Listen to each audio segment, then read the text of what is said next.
રાજ્ય સરકારે ઇલેક્ટ્રિક વાહનોને પ્રોત્સાહન આપવા માટે 31 માર્ચ 2026 સુધી સંપૂર્ણપણે ઇલેક્ટ્રિક વાહનો ઉપર 5% ટેક્સ છૂટની જાહેરાત કરી છે।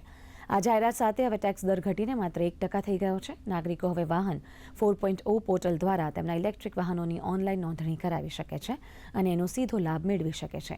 ઉલ્લેખનીય છે કે ગુજરાત સરકારે વર્ષ 2025-26ના બજેટમાં આ ટેક્સ ઘટાડા અંગે જાહેરાત કરી હતી, જેને હવે લાગુ કરવામાં આવી છે। ટેક્સમાં 5% છૂટ આપવાથી વાહન માલિકોને ફાયદો થશે।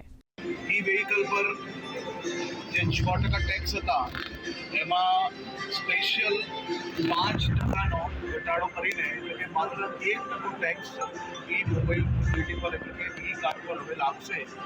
રાજ્ય સરકાર દ્વારા ગ્રીન ઈ મોબિલિટી તરફ વધુમાં વધુ ભાર મૂકતા હવે પછી આ ઈ કાર લેનાર ગ્રાહકોને સીધી કાર 5% સસ્તી પડે તે માટે રાજ્ય સરકાર દ્વારા આ નિર્ણય લેવામાં આવ્યો છે। મુખ્યમંત્રીશ્રીના આ નિર્ણયને આજથી જ લાગુ પાડી લેવામાં આવ્યો છે, જેના માધ્યમથી આવનારા દિવસોમાં હજારો લોકોને ખૂબ મોટો ફાયદો ઈ કાર ખરીદવામાં થશે।